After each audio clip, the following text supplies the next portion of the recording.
உலகம் சமநிலை பெற வேண்டும். எல்லாருக்கும் வணக்கம். Once upon a time Madras ஒரு மானங்கெட்ட படங்க. அவ்வளோதாங்க சொல்ல முடியும் இந்த படத்தை பற்றி.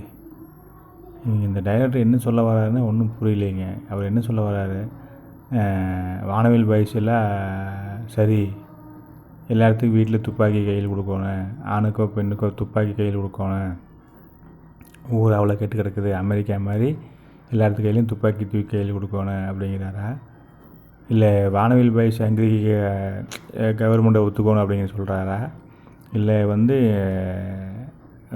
அபார்ஷன் பண்ணுறதை லீகல் பண்ணணும்னு சொல்கிறாரா, என்ன சொல்ல வர்றாரு இவர்? என்ன மானங்கட்டத்தனமாக பணம் எடுத்து வச்சுருக்கிறீங்க? ஏதாவது புரிதல் இருக்குது? அடிப்படை ஏதாவது புரிதல் இருக்குது உங்களுக்கு? இதுக்கு பணம் போடுறதுக்கு ஆளுக்கு வேறு, பணம் போட்டு இந்த படத்தை இவ்வளோ செலவு பண்ணி எடுக்கிறதுக்கு ஏன்டா எப்படி மானங்கட்டத்தனமாக பணம் எடுத்துகிட்டு இருக்கிறீங்க? ஏதாவது ஒன்று சரியாக இருக்குது? அந்த 4 பேர்த்து ஏதோ கதைங்கிறீங்க, 4 பேர்த்து கதையில் ஏதாவது ஒன்று சரியாக கொண்டு வந்து சொல்கிறீங்களா? நீங்கள் அடுத்த தலைமுறைக்கு என்ன தான் சொல்லிக் கொடுக்க போகிறீங்க? ஆனால் உங்களுக்கு பிடிச்சுன்னா நீங்கள் உங்கள் வாழ்க்கையை அப்படி வாழ்ந்துட்டு போங்களா, கரு முடிச்சவங்களா? ஆம்பளையும் சேர்ந்துக்குங்க, பொம்பளையும் சேர்ந்துட்டு நாசமாக போங்க. நாளைக்கு உங்கள் குடும்பத்தில் இது நடந்தால் தாண்டா உங்களுக்கு வலிக்கு. எங்களுக்கு சொல்லி கொடுத்துட்டே இருக்கிறீங்க புத்தி. மறுபடியும் இந்த கூறுகட்டத்தனத்தை பண்ணாதீங்கடா. இந்த 4 கதையில் ஒரு கதையை மட்டும்தாண்டா கொஞ்சம் மனசு இதாக இருக்குது. அதாவது திருநங்கையே பிறந்த ஒரு பையனை அவங்க அம்மா நல்லபடியாக வளர்த்துறாங்க அப்படிங்கிறதா மட்டும்தாண்டா சரியானது. மற்ற எல்லாத்துலேயுமே அதுலேயுமே நிறைய குறைகள் சொல்ல, அந்த கதைக்கு அவங்களுக்குள்ளே வர கதைக்குள்ளேயே நிறைய குறைகள் சொல்ல. இது எதுக்கிட்ட இப்படி படம் எடுத்து இந்த மாநகரத்துக்கு எடுக்கிறீங்க? என்னத்தை சொல்ல வரீங்க இந்த உலகத்துக்கு? இந்த அடுத்த தலைமுறைக்கு நீங்கள் என்ன கடத்துறீங்க? எல்லாத்துக்கு கையிலும் துப்பாக்கி கொடுத்துட்டு கோவம் எடுத்து விட்டுட்டு தெரியாதா? அமெரிக்கா மாதிரி, அமெரிக்கா இல்லை மற்ற நாடுகளில் இருக்கிற மாதிரியே இப்போ கோவம் ஸ்டூடெண்ட்ஸை சுட்டு போட்டாங்க, அது பண்ணாங்க, இது பண்ணாங்க, லீகலைஸ் பண்ணிடலாமா? அதே மாதிரி வானவில் குரூப்பை லீகலைஸ் பண்ணிடலாமா? ஜி பாய்ஸை கெய் கணக்கை அப்புறம் பார்த்தா அபார்ஷன் பண்ணுறது சட்டமே தடுக்க முடியாது அப்படிங்கிறீங்க. ஒரு வசனம் வேறு வருது டைலாக்கு. அப்போ யார் கூட வேணாலும் போய் இருந்துக்கிட்டு எப்போ வேணாலும் அபார்ஷன் பண்ணிட்டு தெரிஞ்சுக்கலாம் இல்லையா? அது சரி. என்னடா சொல்ல வர நீ? என்னங்கடா இப்போ ஏன்டா போட்டுக்க அந்த அது என்ன? அப்போ இந்த ஜாதி பற்றி பேசுகிறேன். ஜாதி வேறு குடி வேறேடா. முதல்ல அந்த அடிப்படையை தெரிஞ்சுக்குங்களா மானங்கட்டவங்களா. என்ன தடா எங்கள் கோவப்படுத்தி எங்கள் இப்படி பேசக்கூடாதுன்னு தான் தோணுது. ஆனால் நீங்கள் எடுத்துருக்க படம் உங்களை சட்டையை பிடிச்சி கேள்வி கேட்கணும்னு தோணுதுடா, குரலை பிடிச்சி. அப்படி கோபம் வருது. ஜாதி வேறு குடி வேறடா. ஜாதிக்குள்ளே இருக்கிற ஏற்றத்தாழ்வு ஒழிக்கணும்னால நாங்களும் போராடுறா. குடி வேறு. நீ நல்லா இப்போ நியூஸ் பார்க்குறியா? இல்லை ஒரு ஜாதிக்காக கொலை நடந்ததுன்னு நியூஸில் போட்டால் உடனே நம்பிடுவியா? அதை ஆராய்ஞ்சு பார்க்க மாட்டியா? ஒரே ஜாதியில் கல்யாணம் பண்ணவங்கள கொண்டிருக்காங்கடா. அதில் பையன் ஏழை பையன், புள்ள பணக்கார புள்ள. அதனால் அப்பா அந்த புள்ளை வீட்டுக்காரங்க பையனையும் புள்ளை 2 பேர்த்தையும் கொண்டு போட்டாங்க. அப்போ எப்பட்றா ஜாதி இப்போ அங்கே பிரச்சனை? அங்கே பணம் தாண்டா பிரச்சனையாக இருக்குது. அதை ஏன்டா படம் எடுக்கவே மாட்டேறீங்க? இன்னுமே ஜாதி வெளியில் ஒருத்தன் கூட ஒன்றா ஜாதி வெளியில் ஜாதி எல்லா ஜாதி சமங்கிறது எங்களுக்கும் தெரியுது. அதுதான் குடின்னு சொல்கிறாங்க சரியா? உடனே அப்புறம் குடிக்குள்ளே தாண்டா ஏற்றத்தாழ்வு இருக்கவே கூடாதுன்னு தான் நாங்கள் நினைக்கிறேன்டா. எல்லா குடியும் சமந்தா. நீ இந்த ஜாதியில் கல்யாணம் பண்ணி அந்த ஜாதியில் அந்த குடியில் கல்யாணம் பண்ணிங்கிறதுல பிரச்சனை இல்லை. அந்த காலத்தில் அது இருந்தது. இப்போ மாடர்ன் கல்ச்சரில் அது பிரச்சனை இல்லை தான். ஆனால் அது ஏன்டா நீங்கள் ஏன்டா தப்பாக காமிச்சிட்டே இருக்கிறீங்க? நாங்கள் என்னமோ வெறித்தனமாக சுற்றி துப்பாக்கி எடுத்துகிட்டு துட்டு கொண்டுட்டே இருக்கிற மாதிரி. பணத்துக்காகத்தானே இங்கே குளம் நடக்குது. ஏன்டா ஜாதின்னு இன்னுமே அந்த திராவிடன்னு நக்கிட்டே இருக்கிறீங்க மற்ற. அப்புறம் சரி, இதெல்லாம் நியாயமயிர் பேசுகிறீங்களா? கம்யூனிஸ்டை ஒருத்தர் ஒரு கதையில் கம்யூனிசம் பேசிட்டு வர்றாரு. ஒரு ஹீரோனா வச்சுக்கோமா அவர் பார்த்தா லவ் பண்ணுறாரு. காலேஜில் ரவுடியாக இருக்கிற மாதிரி இருக்கிற ரொம்ப நல்லவராக இருக்கார். ஃபஸ்ட் கிளாஸ் கோல்டு மெடல் வாங்குறாரு. இவ்வளோ அறிவு இருக்கிறவர் கம்யூனிசம் பேசுகிறாரு. ரைட்டு, எல்லாம் ஓகே, எல்லாம் சரி. அவர் எப்படி கல்யாணத்துக்கு முன்னாடியே ஒரு பிள்ளைய வயிற்று நிரப்புனார்? அதுதான் கம்யூனிசம் சொல்லிக் கொடுக்குதா? அப்படி தான் பண்ணணும்னு சொல்லிக் கொடுக்குதா? அதை வாய்ப்பே கிடைச்சாலுமே நீ பெரிய ஓகே என்ன பண்ணணும்? இல்லைப்பா அந்த பிள்ளைகிட்ட இல்லை இது தப்பு, நம்ம கல்யாணத்துக்கு போய் லீகலாக பண்ணிவிட்டு அதுக்கப்புறம் நம்ம இதெல்லாம் பண்ணிக்குவோம். அதுதான்டா நாயா? அதை சொல்லாமட்டு வயிற்று நிரப்பிட்டு அந்த பிள்ளைய 3 மாதம் ஆக்கி போட்டு கல்யாணம் பண்ணுறத கம்யூனிஸ்ட் சொல்லி கொடுக்குறாடா? என்னடா பேசுகிறீங்க? கம்யூனிஸ்டோட விளக்கம் சொல்கிறா வாக்கில். முதல்ல திராவிட மாதிரியே பேசிகிட்டு இருக்கக்கூடாது. கம்யூனிஸ்ட்டுக்கு என்னடா விளக்கம்? கம்யூனிஸ்ட் என்ன? இப்போ கம்யூனிஸ்ட்டை பக்கத்து ஸ்டேட்டில் கம்யூனிஸ்ட் தாண்டா ஆண்டுட்டு இருக்குது. கேரளாவில் சிஎம் யார் பண்ண? விஜயன் கம்யூனிஸ்ட்டுக்கு வரி தாண்டா. சரி, கம்யூனிஸ்ட் ஆரியத்துக்கு எதிரானது தாண்டா. சரி, ஆரியத்துக்கு மொழி என்ன? சமஸ்கிருதா. ஆமாவோ இல்லையா? ஆர்எஸ்எஸ்க்கு இவங்க எல்லாமே அதை தான் சமஸ்கிருதத்தை கொண்டு வரணும்னு சொல்லிட்டு இருக்காங்கல்ல. சரி, சமஸ்கிருதத்துக்கு எதிரி தானே நீங்கள். காலையில் வாயை துறக்கிறதுக்கு ஆரம்பிச்சிலேருந்து நைட்டு வாயை மூடுற வரைக்கும் கேரளாவில் மலையாளத்தில் சமஸ்கிருதம் தானே பேசிகிட்டு இருக்கிறீங்க.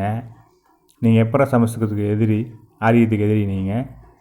என்னடா காதில் பூ சுற்றிட்டு கம்பி சுற்றிட்டே இருக்கிறீங்க நீங்கள் முதல்ல அந்த மலையாளத்துலேருந்து சமஸ்கிருதம் ஒதுக்கிட்டு பேசுங்க பார்ப்போம். நீங்கள் தமிழன்னு ஒத்துக்குவீங்க. அப்புறம் இப்போ நீங்கள் ஒத்துக்காமல் இருக்கிறீங்க பார்த்தீங்களா, மலையாளம்னு சொல்லி நாங்கள் மலையாள தனி குடின்னு சொல்லி தனி ஒரு இனம்னு சொல்லி ஆடிட்டு இருக்கிறீங்கள. நீங்கள் சமஸ்கிருதத்தை ஒதுக்கிட்டு பாருங்கள். அதுக்கு உங்களுக்கு வக்கு திமிரு இருக்குதா, தைரியம் இருக்குதா?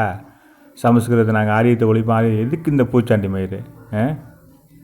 வச்சே பேசணும்னு தோணுது. ஆனால் என்ன பொதுத்தளமாக போச்சு. கோவத்தை கண்ட்ரோல் பண்ணிக்க வேண்டியதாக இருக்குது. என்ன பண்ணுறது? என்னடா படம் எடுத்து நாசமாக போகிறீங்க. திராவிடம் ப்ளஸ் கம்யூனிசம் = ஆரியம். இதுவும் கூட தெரியாமல் நீ அரசியல் பேசுகிற, படம் எடுத்து மயிரை பிடுங்குற அப்படின்னா நீ எல்லாம் நாளைக்கு வீட்டு பிள்ளைங்க ஆணோ பெண்ணோ அது நடக்கக்கூடாது. அப்படி அவங்க மாறி மாறி பண்ணுறப்ப தாண்டா உனக்கு வரிக்கு. இப்போ ஊருக்கு நீ அளவு சொல்லுவேன். அப்புறம் ஜாதியை பற்றி ஏன்டா தமிழ்நாட்டில் மட்டும் எடுத்துகிட்டே இருக்கிறீங்க? தமிழில் மட்டும்தான் ஜாதியை ஒழிக்கணும் இல்லையா? மற்ற எல்லாருமே ஜாதியை போட்டுக்கலாம். வேறு எந்த ஸ்டேட்டில் எந்த நாட்டில் இல்லாமல் இருக்குது? பரதேசி நாயி. எந்த நாட்டிலேயாவது ஜாதி இல்லாமல் இருக்காரா? இங்கிலாந்துக்காரன் விளையாடுறவன், கிரிக்கெட் விளையாடுறவன் பட்லர்னு போட்டுக்கிறான், ரோஹித் சர்மான்னு போட்டுக்கிறான், சச்சின் டெண்டுல்கர்னு போட்டுக்கிறான் இந்தியாவுக்குள்ளே.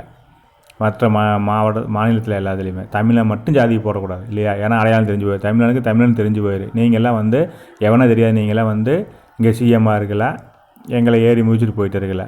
வடக்கம் போட்டுக்கிறேன்டா, வளைச்சி ஜாதி. கௌதம் மேனன் போட்டுக்கிறேன், ரம்யா நம்பீசன் போட்டுக்கிறாங்க.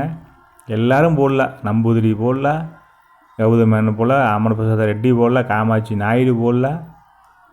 தமிழை மட்டும் தேவர்னு போடக்கூடாது, தேவேந்திரன்னு போடக்கூடாது, கவுண்டன்னு போட்டுறக்கூடாது இல்லையா? பறையன்னு போட்டுறக்கூடாது. இதுங்களுக்கெல்லாம் அது ஜாதி வெறியாகி போயிடுது. அவங்கெல்லாம் போட்டால் மட்டும் ஜாதி பற்றாகி போயிடுது. என்ன மானங்கட்ட பார்வைடா உங்களுக்கு. தயவு செஞ்சு நீ எல்லாம் கையில் சிக்கிறாத. அவ்வளோ கோபம் இருக்குது, பேச முடியல. இது வன்முறையாகி போயிடு அப்படிங்கிறாங்க. உங்களையெல்லாம் அடித்தாலும் கூட நீ எல்லாம் திருந்த மாட்டேங்கிறா. எங்களுக்கு ஜாதி வேணும்டா. ஜாதி இல்லைடா, குடி வேணும்டா. குடிக்குள்ளே இருந்தால் தான் நாங்கள் ஒழுக்கமாகவும் சரியாகவும் வாழ முடியும். அந்த வரைமுறைக்குள்ளே இருந்தால் மட்டும்தான், ஒரு கட்டுப்பாடு இருந்தால் மட்டும்தான். அந்த குடியில் எந்த குடி பெரிய குடியும் இல்லை, இன்னொருத்தர் குடி சின்ன குடியும் இல்லை அப்படிங்கிறது எங்களுடைய கருத்துடா. எங்களுக்குள்ளே ஏற்றத்தாழ்வை ஒழிக்கணும் அப்படின்னா ஒழிக்கணும். ஜாதி வெறி கொலை நடக்குதுன்னா அது ஒழிக்கணும். அதில் எனக்கு மாற்று கருத்து இல்லை. ஆனால் அந்த ஜாதி வெறி கொலை எதுக்கு நடக்குதுன்னு பாருங்கள். நல்லா அந்த கேஸை விசாரித்து பாருங்கள். அப்போ தெரியும். அதில் பணத்துக்காக கொலை நடந்திருக்கு, ஜாதிக்கே கொலை நடந்திருக்காது. அது ஒரே ஜாதியை கல்யாணம் பண்ணவங்களும் கொலை நடக்கப்பட்டிருக்குது. சரியா? பல கொலை அதுதான் நடக்குது. ஏதோ 1 2 ஆனால் நல்லது. ஜாதி மாதிரி கல்யாணம் நடக்கிறதெல்லாம் நீ காமிக்கவே மாட்டேங்கடா. நியூஸ்லேயும் காமிக்க மாட்டேங்க, சினிமாலையும் காமிக்க மாட்டேங்க. இப்படியே பொய்யா பேசிட்டு தெரிவிங்க. ஏதோ ஒன்று நடந்துடக்கூட உடனே தமிழ் குடி வேறு ஜாதி வேறடா. நீங்கள் இது கூட தெரியாமடா நீ இவ்வளோ ஒரு படத்தை எடுத்து வச்சுருக்கிற, 2 மணி நேரத்துக்கு படத்தை எடுத்து வச்சுருக்கிற. நீ எல்லாம் என்ன புரிதலை? எவனோ ஒருத்தன் புராண கதையை சொல்லிட்டு போனால் திராவிடம் சொம்பட்டு அதை நக்கிட்டு இருக்கிறேன்னா அதை நக்கிட்டு நீங்கள் படம் எடுப்பில்லை. மானகட்ட நாயை. உனக்கு படம் எடுக்க தெரியலைன்னா பொச்சம் போயிட்டுது இல்லையா? படம் எடுக்கிறதுன்னா சரியான கருத்தை சொல்லிக் கொடு அடுத்த தலைமுறைக்கு. ஆனால் மக்களே தயவுசெய்து இந்த படத்தை மட்டும் போய் பார்த்துறாதீங்க. இவனையெல்லாம் அடித்து துரத்தோன்னே மக்களை அடுத்த தலைமுறை கெட்டு நாசமாக போயிடு.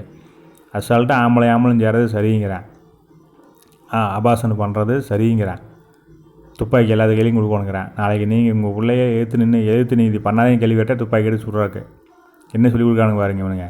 இவங்கெல்லாம் உருப்படுற மாதிரி படம் எடுக்கிறானுங்க எல்லாம் ஒன்றா. இதுக்கு நேர் எதிரான படங்க. ஃபேமிலி படம்னு ஒரு படம் வந்திருக்குதுங்க.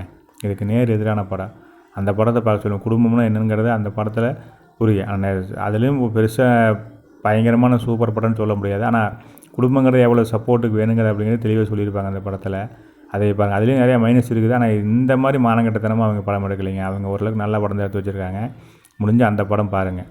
இந்த படத்தில் தயவு செஞ்சு சும்மா கூட்டிகிட்டு போய் யாராவது பார்க்க சொன்னாலும் கூட தயவு செஞ்சு பார்த்துடாதீங்க. தயவு செஞ்சு கேட்டுக்கிறேன். இது ஒரு மானங்கட்ட படம். இந்த டைரக்டரில் செருப்பு வாயை கவலை கொடுத்துட்டு அடிக்கணும். இவன் குடும்பத்தில் இவன் சொல்கிறதே இவன் குடும்பத்தில் நடந்தால் மட்டும்தான் இவனுக்கு புரியும்.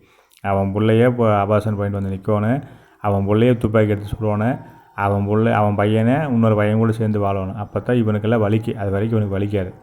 எல்லாருக்கும் நன்றி. எல்லாத்துக்கும் நல்ல எண்ணங்களை விதைப்போம்.